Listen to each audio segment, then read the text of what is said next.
Hello, good morning Good, sir. good morning, sir. Harman पिछले lecture लगा लिए, मैं डेली लेक्चर सेंड करता हूँ। Yes sir.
हाँ जी बच्चों, करें स्टार्ट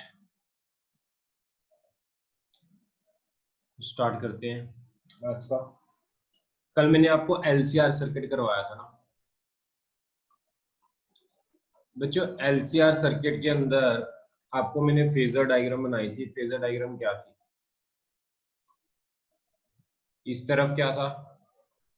करंट, वोल्टेज, रेजिस्टेंस के थ्रू। इस तरफ क्या था? इंडक्टर की वोल्टेज। और इस तरफ क्या था? नीचे को कैपेसिटर की वोल्टेज। मैंने आपको बताया था if VL is greater than VC, inductor की वोल्टेज कैपेसिटर की वोल्टेज से ज्यादा हो तो क्या होगा? ज्यादा में से कम वाली वोल्टेज माइनस कर देंगे। हाँ जी बच्चों, ये VR था और ये हमारे पास ये चीज बन गई थी कि नहीं?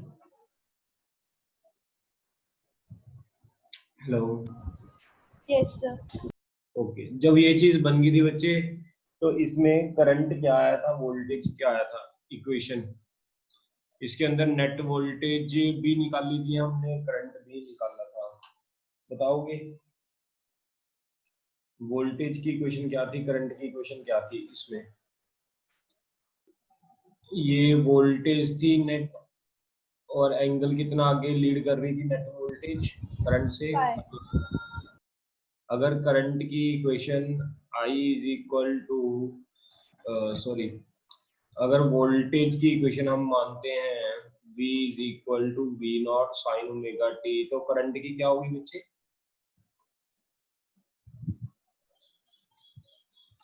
फाइव माइनस होगी ना। देखो ना, करंट पीछे है, Yes, sir. वोल्टेज आगे है। क्लियर? ये कब होता है बच्चे? जब VL ग्रेटर देन VC होता है। और ये तो मैंने आपको इक्वेशन बताई थी, और मैंने आपको एंगल भी निकलवाया था tan फाई। ये फाई कितना होता है? tan फाई का फॉर्मूला बच्चों कितना था, याद है आपको कल? XL minus XC upon R. XL minus XC upon R, ये वाला। अब बच्चों ये तो मैंने आपको करवाया था अगर वोल्टेज VL इंडक्टर की वोल्टेज कैपेसिटर की वोल्टेज से ज्यादा हो तो, राइट, तो हमने ये किया था। अब हमारे पास स्पेशल केस है बच्चे, स्पेशल केस नंबर 1। पहला केस, पहले केस में देखो क्या कह रहा है, अगर VL VC से ज्यादा हो एंड ये XL भी इंडक्टर की रेजिस्टेंस भी कैपेसिटर से ज्यादा हो तो क्या होगा, tan phi क्या होगा, पॉजिटिव। अगर ये पॉजिटिव होगा तो क्या होगा, वोल्टेज की इक्वेशन होगी V is equal to V naught sine omega T, current की इक्वेशन होगी I naught sine omega T minus phi, यानी करंट क्या होगा, पीछे जाएगा वोल्टेज से कितना, in series LCR circuit current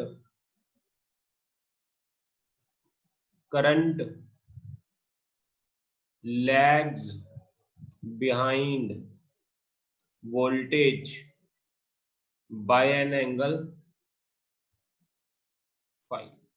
ये केस नंबर 1 है। केस नंबर 2, जैसे बच्चे मैंने VL VC से ज्यादा माना है, मैं ये भी तो मान सकता हूं VC बड़ा है VL से, तो ये क्या हो जाएगा, नीचे बन जाएगा, बोलो। अगर बच्चों मैंने मान Yes, लिया sir. VC बड़ा है VL से, अगर VC VL से बड़ा होगा तो क्या होगा, नेट वोल्टेज नीचे आ जाएगी बच्चे, Yes, sir. रेजिस्टेंस की वोल्टेज और करंट तो इधर ही रहेगा, ये एंगल 90 है, नेट वोल्टेज इस तरफ, और यहाँ पर नेट वोल्टेज करंट से फाई एंगल क्या होगी बच्चे, पीछे चली जाएगी, and XC greater than XL। तो क्या हो गया, अगर मैं यहाँ पर लिखवाऊं आपको तो इक्वेशन बताओ कैसे बनेगी, V is equal to V naught sine omega T, यही माननी है, लेकिन करंट की इक्वेशन क्या बनेगी, कौन बताएगा, करंट की इक्वेशन क्या बनेगी बच्चों, I naught sin omega t by plus 5. Plus phi, यहाँ पर फाई एंगल क्या हो जाएगा बच्चे, प्लस का हो जाएगा, क्योंकि करंट आगे जा रहा है एंटी क्लॉकवाइज में, करंट ऊपर है वोल्टेज नीचे है, यानी मैं यहाँ पर लिख सकता हूँ। और अगर हाँ, इसके बाद तो ये बता दिया, tan फाई किसके इक्वल होगा बच्चे, यहाँ पर अगर XC बड़ा है XL से तो क्या होगा, निकाल सकते हो आप, ये ट्रायंगल बन गई, यहां से tan फाई निकालोगे तो VC माइनस VL आएगा अपॉन R, यानी ये आ जाएगा XC minus XL by R आ जाएगा, यानी tan फाई पॉजिटिव होगा और XC किससे बड़ा होगा, XL से बड़ा होगा। बच्चों इसको एक सर्किट और भी बोलते हैं, इसको जो सर्किट को नाम देते हैं कैपेसिटिव सर्किट बोलते हैं, this is called capacitive circuit, capacitive circuit. और इसको कौन सा सर्किट बोलते हैं, इसको बोलते हैं इंडक्टिव सर्किट। नोट कर लो बच्चों जल्दी से,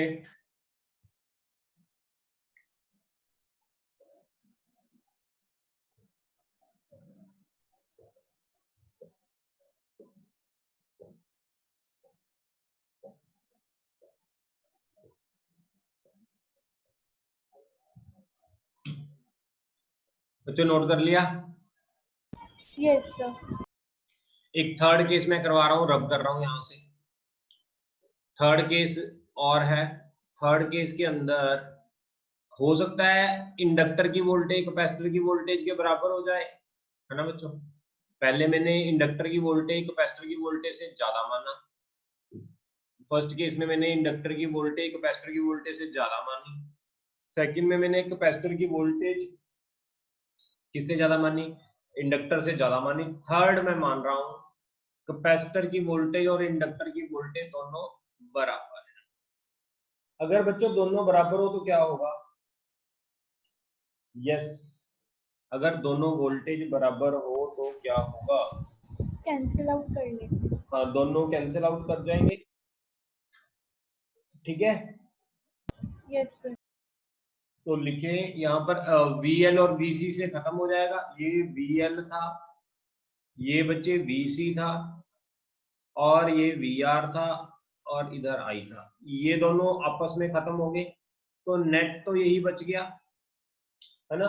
यानी जो इक्वेशन वोल्टेज की है वही इक्वेशन किसकी बच जाएगी बच्चे? करंट की। दोनों में कोई फेस डिफरेंस नहीं होगा, बोलो।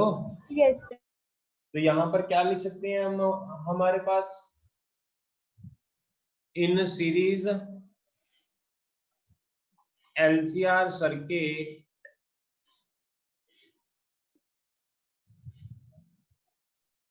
वोल्टेज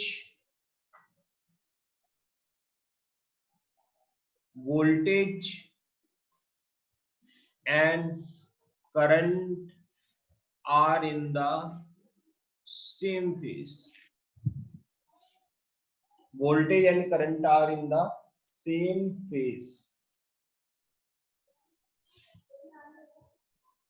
इसको बोलते हैं called, this is called resonance condition. इसको लिख लो बच्चे, इसको बोलते हैं रेजोनेंस कंडीशन, अंडरलाइन कर लेना, इंपॉर्टेंट है। This is called resonance condition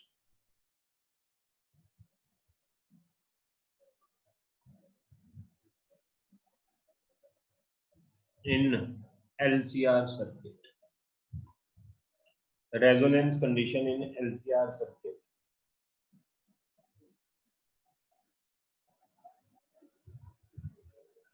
This is called resonance condition in LCR circuit.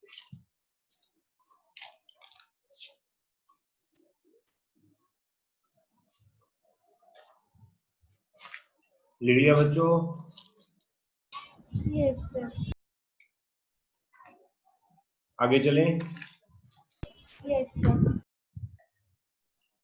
अब मैं आपको इसी को थोड़ा डिटेल में करवाऊंगा, resonance condition in LCR circuit को।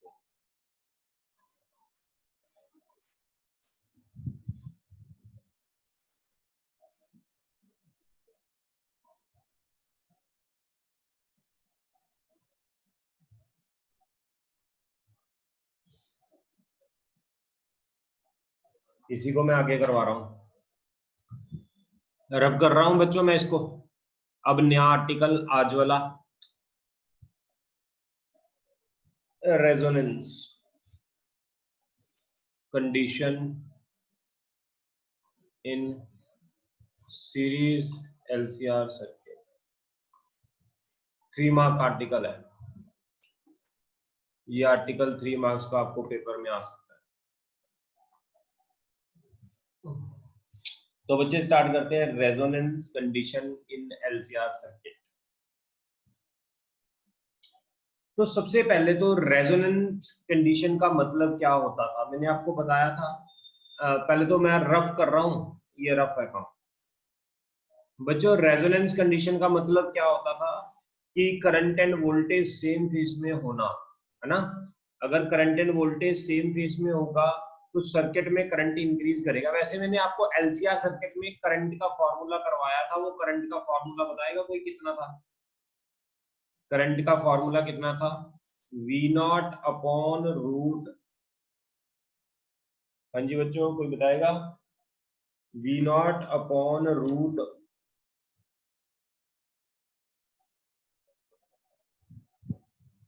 बोलो, R square XL minus XC का स्क्वायर, यही था देखना। यस बच्चों? Yes sir. एक मिनट बच्चों रुकना। हाँ जी नमस्कार जी, नमस्कार। की करना है उधरों, तुसी घरे आ जाओ, घरे आ जाओ।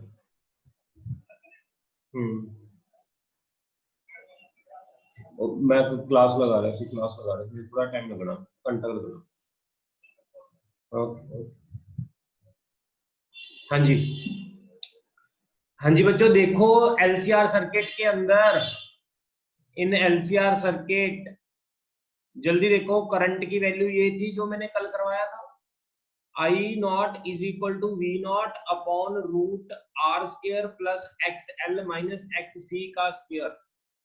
यही थी कि नहीं कंडीशन थी?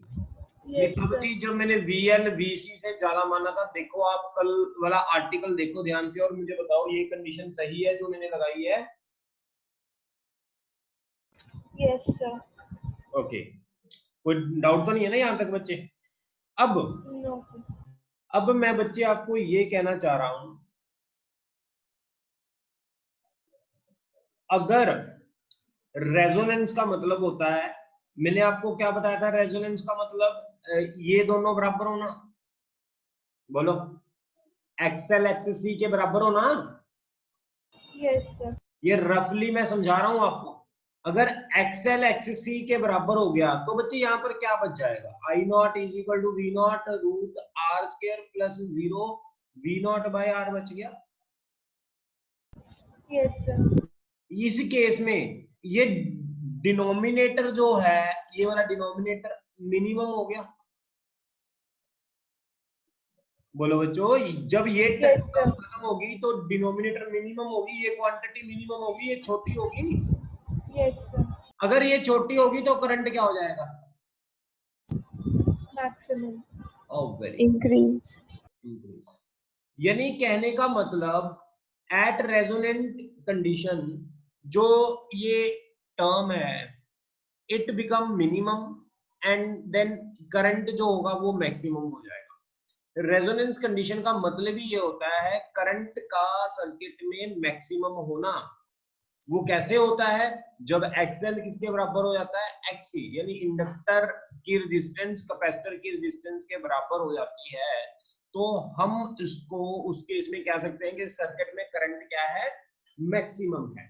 ठीक है, अगर सर्किट में बच्चों करंट मैक्सिमम है, अगर सर्किट में करंट मैक्सिमम है, जिस फ्रीक्वेंसी पे करंट मैक्सिमम होता है उसको बोलते हैं रेजोनेंट फ्रीक्वेंसी। अब रेजोनेंट फ्रीक्वेंसी क्या होती है आपने क्लास 11th में पढ़ी हुई है, किसी को याद है? What do you mean by resonant frequency?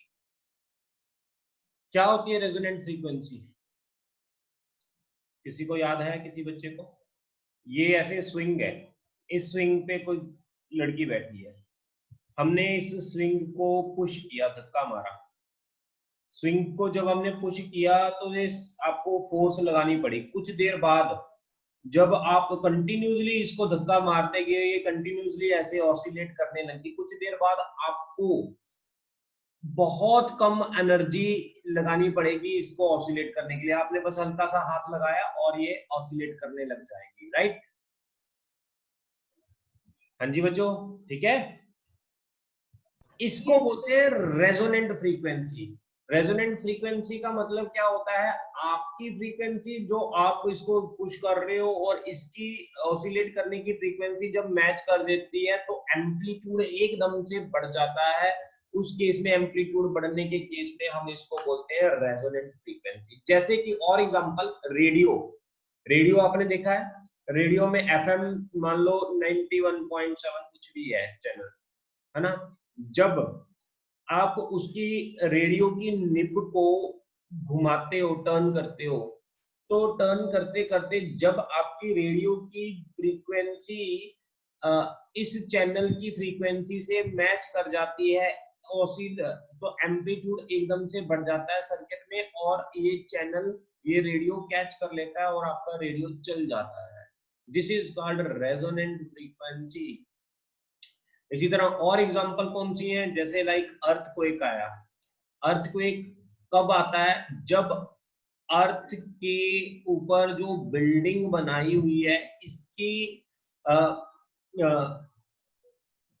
Oscillation से, बिल्डिंग की ऑसिलेशन से अर्थ की ऑसिलेशन जब मैच कर जाती हैं तो एम्पलीट्यूड एकदम से बढ़ जाता है, जिससे बिल्डिंग क्या हो जाती है? डिस्ट्रॉय हो जाती है, गिर जाती है। बच्चों क्लियर हुआ रेजोनेंट फ्रीक्वेंसी क्या है? Hello. Yes, sir. Yes, sir. Okay बच्चों, रेजोनेंट फ्रीक्वेंसी रेडियो वाली क्लियर होगी, रेडियो वाली ही यूज करेंगे हम यहाँ। यहाँ अर्थक्वेक वाली नहीं यूज करेंगे, रेडियो वाली रेजोनेंट फ्रीक्वेंसी यूज करेंगे। रेडियो वाली रेजोनेंट फ्रीक्वेंसी का मतलब जब जो रेडियो होता है उसकी फ्रीक्वेंसी और जो चैनल होता है उसकी एक्सटेंडेड फ्रीक्वेंसी होती है, दोनों की फ्रीक्वेंसी जब मैच कर जाती है तो एम्पलीट्यूड एकदम से बढ़ जाता है, सर्किट में करंट बढ़ जाता है, जिससे क्या होता है हमारे पास रेडियो आपको सुनाई देने लग जाता है। क्लियर? तो यही चीज यूज करेंगे, इसी को बोलते हैं रेजोनेंस। बहुत इंपॉर्टेंट आर्टिकल है, 3 मार्क का आर्टिकल है। रेजोनेंस को करने के लिए मैं ये सारा दोबारा आपको करवाऊंगा, एक बार मैंने आपको समझाया है, फिर मैं फटाफट आपको ये लिखवा दूंगा सारा। ठीक है बच्चों, करते हैं स्टार्ट रेजोनेंट फ्रीक्वेंसी के बारे में। थोड़ा सा आर्टिकल आगे चलकर टफ सा भी लगेगा आपको, लेकिन हमने करना है ये। ठीक है बच्चों, तो करते हैं स्टार्ट। इसको मैं रब कर रहा हूं, लिखो फटाफट, आप लिखते जाना। आपने कॉन्सेप्ट समझ लिया?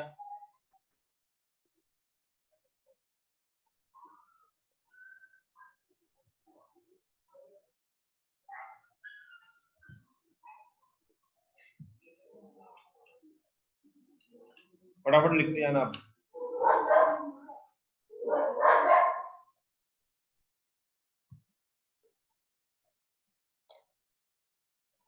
at a resonant frequency, at a resonant frequency, amplitude is maximum, or in series LCR circuit, current in the circuit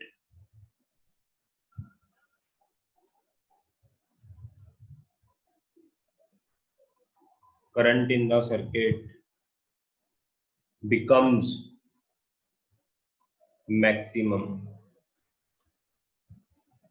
at a given frequency called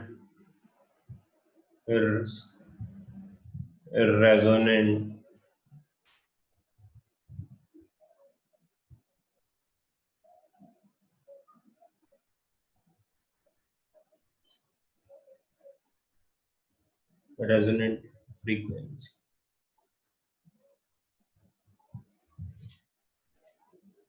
हाँ जी,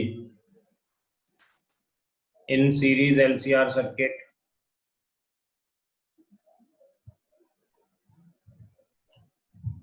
I naught is equal to V naught upon root R square XL minus XC का square at resonant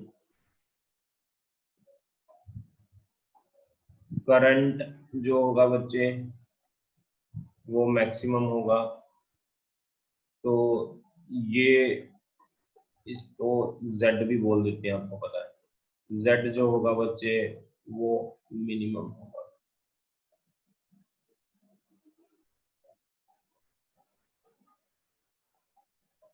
then XL is equal to क्या होगा, XC के। बच्चों XL क्या होता है?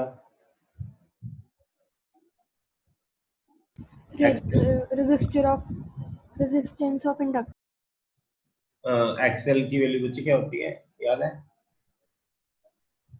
XL की वैल्यू भूल गई? Omega L. कितना बच्चे? Omega L. ओ वेरी गुड। XC की वैल्यू कितनी होती थी बच्चे? 1/ωc।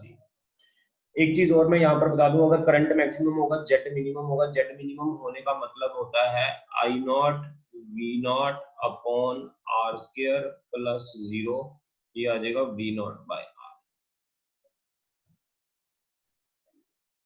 ये चीज इक्वल होगी। अगर ये चीज इक्वल होगी बच्चे तो मैं यहाँ पर लिख सकता हूँ, एक मिनट,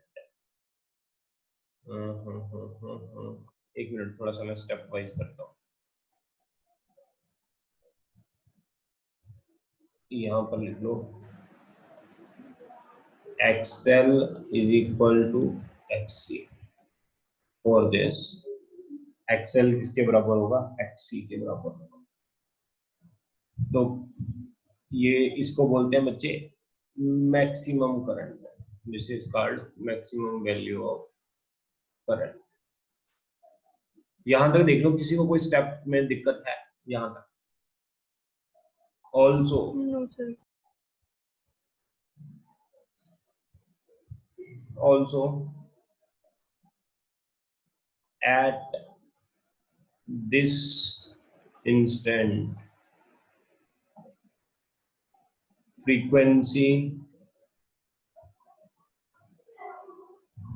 called resonant frequency, उसको मैं कैसे कैलकुलेट करूंगा? XL किसके बराबर था बच्चों? XC के। ये तो पता ही है ना, XL is equal to XC। हाँ जी, यहां तक नोट कर लिया? मैं आगे कर दूं तो Yes, sir. आगे कर रहा हूँ बच्चों पर। अगर बच्चे XL XC के बराबर है, XL की वैल्यू होती है ओमेगा L, XC की बराबर होती है ओमेगा C, और फ्रीक्वेंसी को मैं स्पेशल फ्रीक्वेंसी नाम देता हूँ, पैर में लिखता हूँ ओमेगा R। ओमेगा R का मतलब क्या होता है? Resonant frequency. स्पेशल फ्रीक्वेंसी को हम नाम देते हैं रेजोनेंट फ्रीक्वेंसी। क्लियर? यहां तक देख लो, किसी को डाउट है पूछ सकते हो।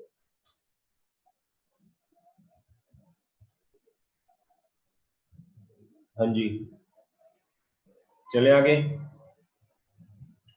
रेजोनेंट फ्रीक्वेंसी ओमेगा R का square is equal to 1 by LC। Omega R is equal to 1 by root LC।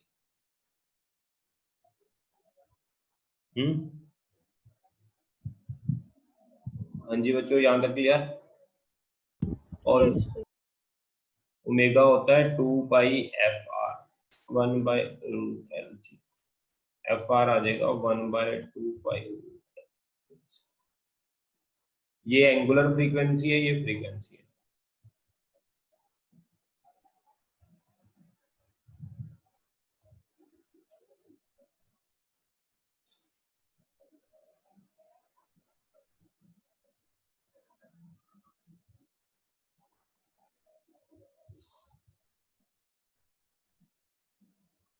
हाँ जी बच्चों, जल्दी से नोट कर लो।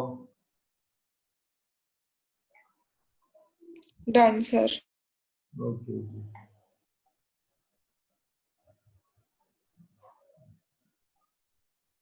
अब बच्चों समझो, ये रेजोनेंट सर्किट किसके लिए यूज किए जाते हैं? ये बच्चों रेजोनेंट सर्किट ट्यूनिंग करने के लिए, रेडियो टीवी सेट है ना, उनको ट्यून करने के लिए यूज किए जाते हैं रेजोनेंट सर्किट। तो रेजोनेंट सर्किट का मैं आपको एप्लीकेशन लिखवा रहा हूँ यहाँ पर, तो वो आपने लिखनी है रेजोनेंट सर्किट की। इसकी एप्लीकेशन क्या है? एक मिनट, रेजोनेंट सर्किट की एप्लीकेशन लिखनी है।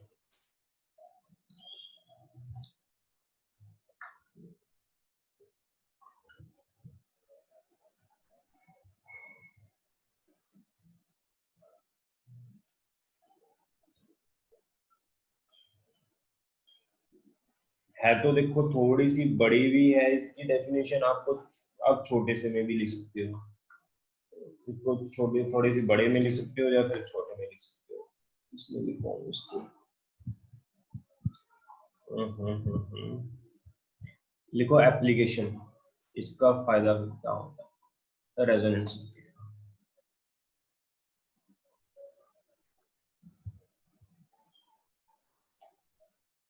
Resonant circuit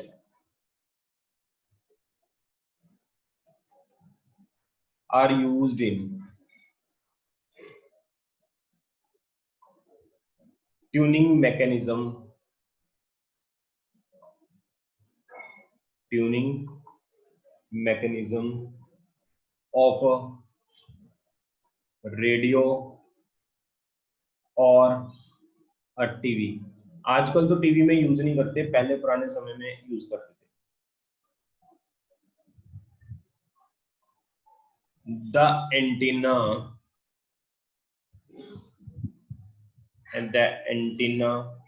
of a radio accepts signals from many broadcasting stations। कहता है जो एंटीना होता है, जितने भी ब्रॉडकास्टिंग स्टेशंस होते हैं वहां से सिग्नल एक्सेप्ट करता है। The signal picked up in the antenna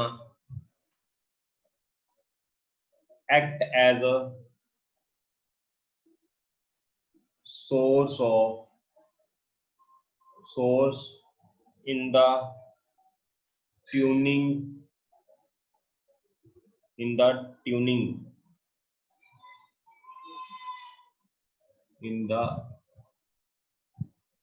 tuning circuit of the radio। So the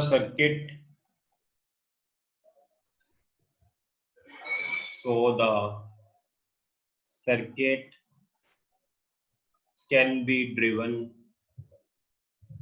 at many frequencies, but to hear one particular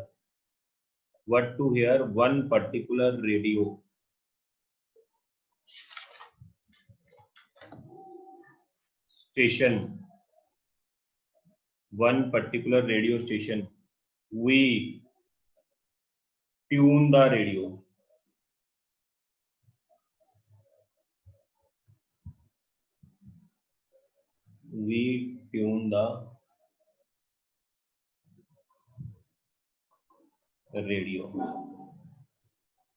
in tuning। जब हम उसको ट्यून करते हैं, नॉब को घुमाते हैं, we vary in tuning.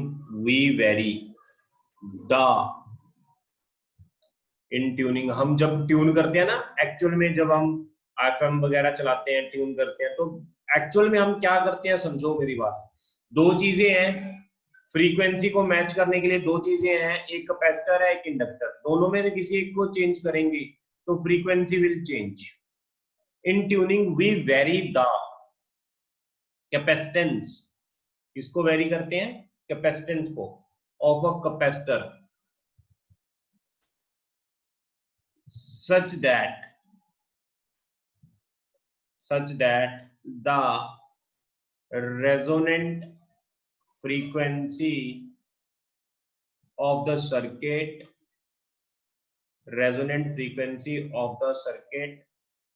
nearly equal to the frequency of the radio signal received।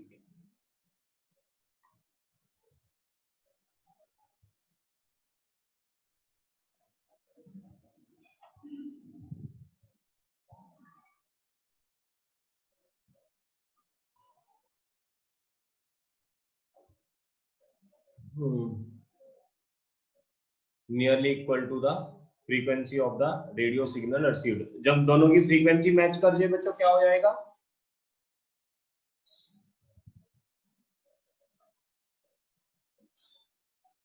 हाँ जी, now amplitude of this frequency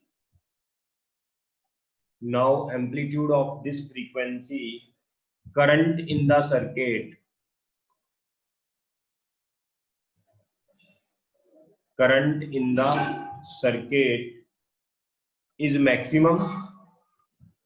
अब फ्रीक्वेंसी का एम्पलीट्यूड मैक्सिमम हो गया, and one of the broadcasting